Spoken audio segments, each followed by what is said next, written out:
اجبا وجود کو ان معتبر قرار دینے سے ان چیزوں کا مقام اور مرتبہ بڑھ گیا.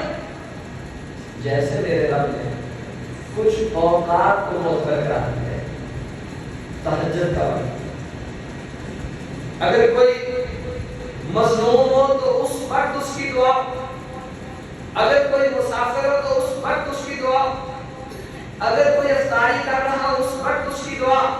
سمجھیے اگر کسی وقت کو معتبر قرار دینا ہے، اس کی فضیلت کو بڑھانا ہے، یہ کس کا کام ہے؟ نہیں سمجھے بات.